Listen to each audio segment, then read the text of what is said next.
malam. Assalamualaikum warahmatullahi wabarakatuh. Waalaikumsalam warahmatullahi wabarakatuh. Ya, kalau ada istilah bahasa Inggris save the best for the last. Kalau ini mungkin save the oldest for the last. Meskipun ada Kang Sun, kita tadi udah duluan. Jadi nggak tahu pilih yang mana aja.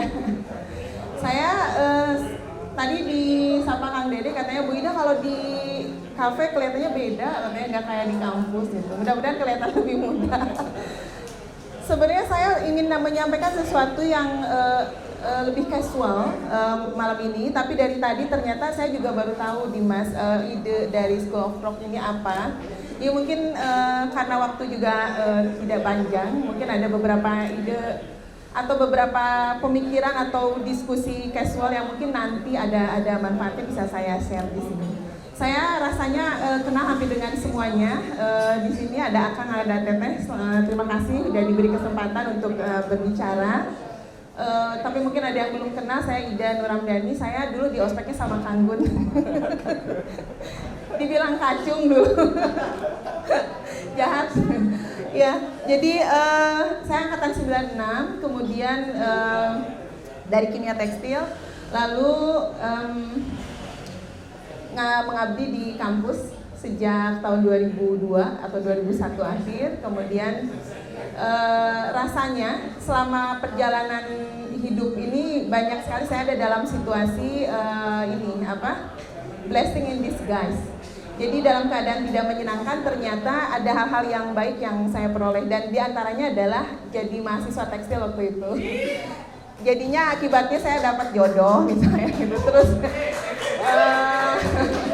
saat saya nggak diterima S2 di mana-mana, saya dapat beasiswa ke New Zealand, jadi ke luar negeri gitu ya. Kemudian saat dulu nggak diizinin S3 ke luar negeri, saya dapat beasiswa ke Belgia misalnya. Nah itu blessing in disguise.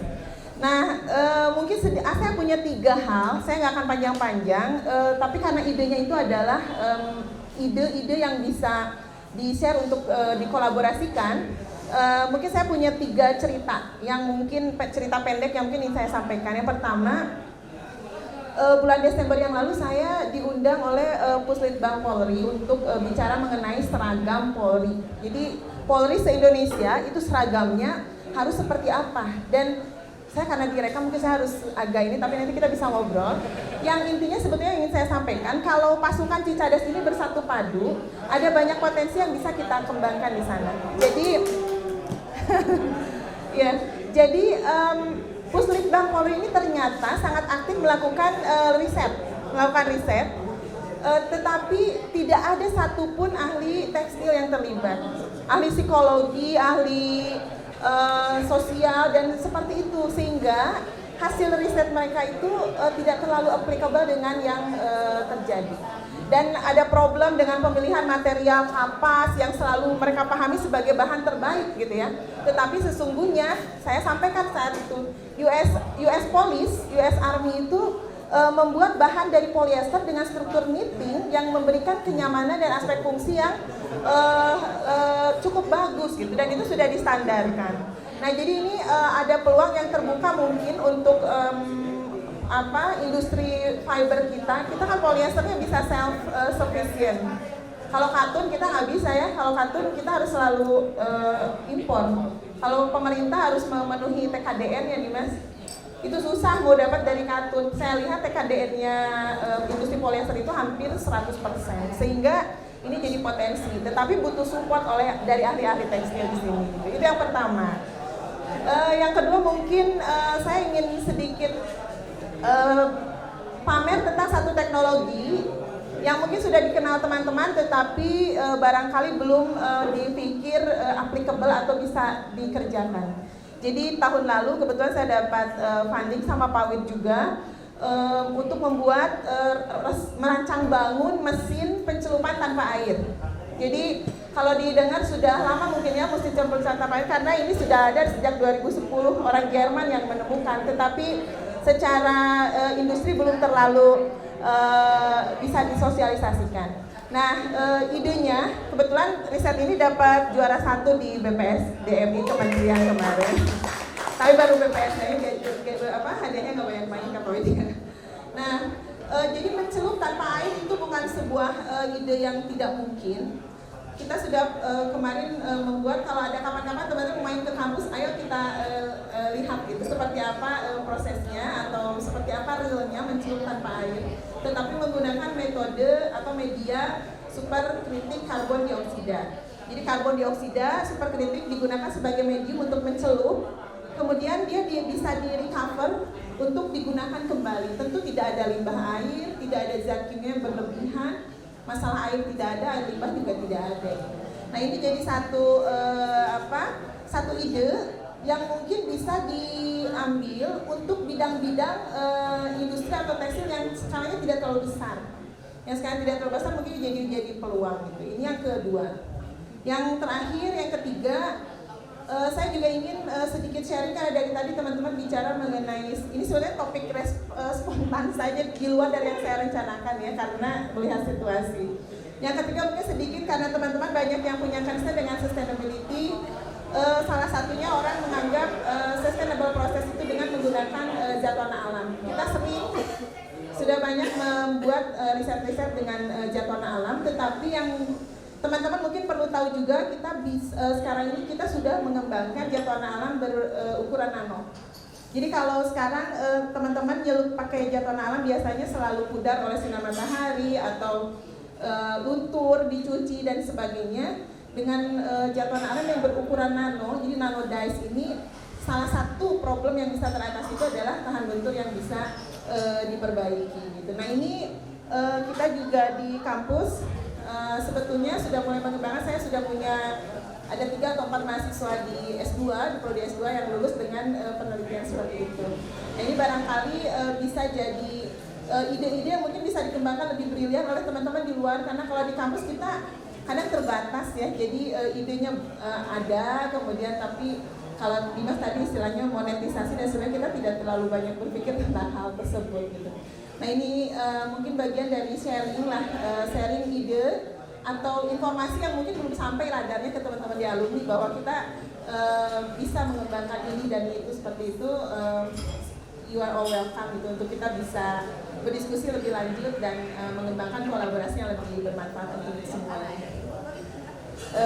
Terima kasih. Saya kira mungkin bagian saya tidak perlu panjang-panjang karena takut habis kesempatan untuk diskusinya. Jadi mungkin demikian. Terima kasih atas kesempatannya. Randy makasih ya atas undangannya dan juga Dimas semuanya. Ini forum yang sangat menarik, tapi mungkin nanti perlu banyak masukan-masukan yang memberi tambah manfaat lagi. Dan satu tadi mungkin yang disampaikan Dimas ini juga bagus untuk membangun gerakan. Jadi kalau Dimas tadi ngasih ide sama mahasiswa untuk apa tadi, jangan bawa botol, jangan bawa kresek, mungkin bisa dibantu juga nih oleh teman-teman alumni, jangan buang sampah sembarangan aja, itu yang paling sederhana. Nah gimana nih teman-teman alumni bisa mendorong mahasiswa yang paling sederhana minum kopi di gelas aqua, sama puntung rokok ditinggalin di bekas dia duduk gitu loh. Nah itu sesuatu banget. Jadi ya karena kami Anwar tuh di kantin ya. Gitu, jadi mungkin bagus juga kalau forum-forum seperti ini jadi forum atau sarana untuk membangun gerakan-gerakan yang dari hal-hal terkecil gitu ya. Terima kasih. Assalamualaikum warahmatullahi wabarakatuh. Boleh diskusi saya jawab deh. Ya kurang jadi ini menanggapi aja sih karena segala sesuatunya butuh respon dan tidak bisa searah. Kalau saya sih banyak menangkap kesimpulan mengenai ini dan terutama 3 poin itu yang memang mesti saya jawab dan respon untuk juga dibagikan kepada teman-teman. Nah yang pertama yang masalah PKDN ini itu berat banget. Jadi untuk belanja pemerintah minimal itu sekarang mesti ada prasyarat kandungan dalam negerinya dan itu skup tekstil PR-nya banget teh. Contoh misalkan kita yang saya hadapi sekarang ada bantuan pemerintah yang sifatnya bantuan alat mesin jawit ayatnya kelokan tayang ada yang satu kok jadi campur, ini menyesuaikan daerah sih sebetulnya jadi campur mesin. Contohnya itu saya nyari misi dia nggak ada pun ternyata kebantai sama satu kasus korupsi yang memang mempilotkan merek tersebut. Itu PR banget. Sedangkan tiap tahun pemerintah mesti ada bantuan alat yang punya standar TKD. Yang kedua juga apalagi nanti isunya seragam kan gitu ya. Kalau mau narik idealis kandungan dalam negerinya gimana kalau kapas gitu kan. Itu aja udah gugur secara idealisme ya.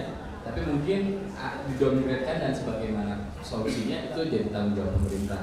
Nah isu-isu itu yang memang mesti dipelajari dan ditangkap oleh teman-teman yang usaha di luar.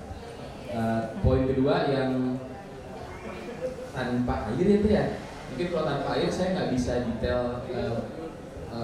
menanggapi, tapi juga kayaknya keren banget dan jadi potensi buat orang-orang yang ada di sini.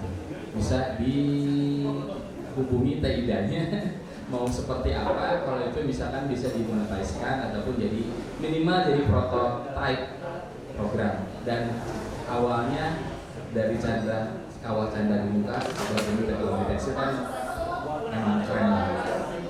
Yang terakhir buat saya karena saya bukan hanya lulusan dari kampus tapi pernah bekerja di kampus, sebetulnya porsi di kampus tuh banyak banget kan yang ingin saya upayakan gitu, tapi untuk khusus malam ini sebetulnya untuk masalah isu lingkungan, masalah kita punya peran vital banget kan. Dan saya sudah habis kalimat dan habis kata, kayaknya mesti ketemu lagi dengan Taida untuk membahas ini karena yang mana ini yang mana? Saya ngomong dulu ya tadi sebenarnya cakepnya karena direkam sebenarnya direkam sama YouTube dan saya punya plat merahnya di situ. Jadi nanti saya coba diskusi dengan Taida untuk hal-hal selanjutnya. Terima kasih, boleh tepuk tangan buat Taida yang sudah meluangkan waktunya dan mudah-mudahan ada diskusi lanjutannya. Oh mau nanya, sorry. Malah ada yang nanya? Boleh kan, mangga. Ini sih tadi menarik tentang dayung tanpa air itu. Tapi pertanyaan saya, penggunaan energinya gimana tuh? Ada isu nggak? Energi rendah kan karena lebih bekerja di pressure. Jadi energi dan air tidak sebesar yang konvensional. Kenapa tidak? Tapi applicable di skala masing-masing gitu. Sebetulnya sekarang kalau mau lihat jalan-jalan ke Vietnam, kalau di Indonesia belum ada kan. Di Vietnam itu sudah ada mesin yang skala industri. Yang skala industri tapi sebesar ya beam dying lah, mirip beam dying seperti itu gitu. Tapi yang sedang kita kembangkan itu sekarang baru sampai skala lab. Tahun ini atau tahun depan lah kita diminta untuk membuat dengan skala yang lebih besar. Jadi skala mesin yang sudah lebih besar lagi gitu, mesinnya. Jadi itu kalau nggak lihat nggak kebayangkan, Kang Yudi. Jadi karena memberikan tekanan besar pada gas yang menyebabkan dia bisa menggantikan peran air dalam proses pencelupannya. Ya. Ya. Nah, bagus itu bagus. Ada yang takut satu. Saya sebetulnya tadi banyak mau buka diskusi tapi nggak enak sama Kang Krisna bisa dimarahin baru malam. Mungkin itu ya apa? Ada yang mau didiskusikan lagi apa? Mungkin lebih private diskusinya silakan. Private class aja. Terima kasih Bu Ida, tolong kembali dikeprok Bu Ida atau apresiasi. Makasih. Terima kasih. Makasih ya Dimas, semangat semuanya. Assalamualaikum warahmatullahi wabarakatuh. Waalaikumsalam.